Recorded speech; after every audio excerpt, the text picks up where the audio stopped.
One thing I really want to say, and I want to make this very clear to all my viewers out there. I love hip hop.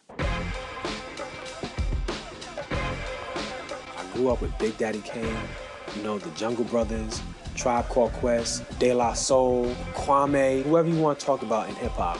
I listen to their music, I party to their music, I listen to hip hop to this day.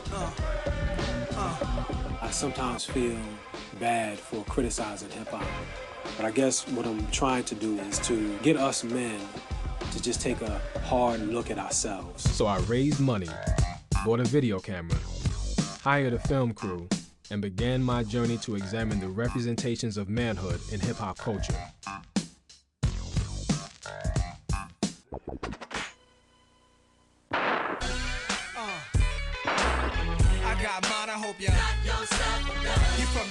Some of the young people in hip-hop are focusing in on the very deployment of the gun as the paraphernalia of masculinity, as the very symbol of what it means to be a real man. Violent masculinity is at the heart of American identity. If you're a young man growing up in this culture and the culture is telling you that being a man means being powerful, being dominant, being in control, having the respect of your peers, but you don't have a lot of real power, well, one thing that you do have access to is your body and your ability to present yourself, you know, physically as somebody who's worthy of respect. And I think that's one of the things that accounts for a lot of the hypermasculine posturing by a lot of young men of color and a lot of working class white guys as well. You talk about killing brothers like it ain't nothing. You know what I'm saying? And not just you, but a lot of brothers, you know what I'm saying? Do you watch movies?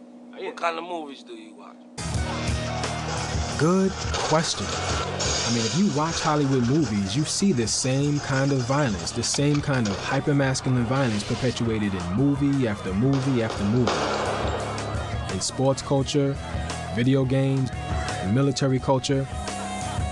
I mean, America is a very hypermasculine, hyper-aggressive nation. We're gonna smoke them out. So it stands to reason that a rapper like 50 Cent can be commercially viable in a nation that supports a culture of violence. New at 10, a controversy surrounding rap artist Nelly led to an emotional meeting at Spelman College tonight. The discussion focused on hip-hop videos and how they portray women. I said it must be ass, 'cause it ain't your face. I need a tiptoe. In the video, Nelly is seen swiping his credit card down a woman's backside. This man is so important and so powerful.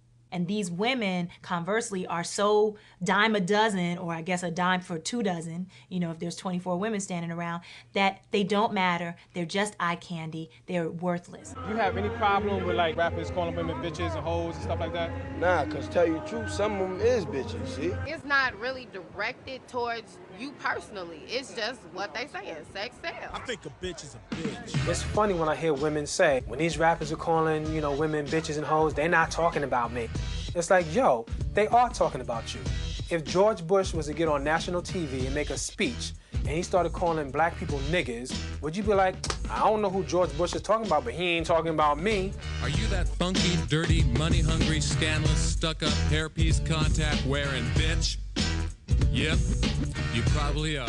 You know, all these things that you hear all of the time in hip-hop, you hear it all of the time and it goes unrecognized and unchecked because it's so normalized. I'm dealing with homophobia in hip-hop, right? Homophobic lyrics and things like that.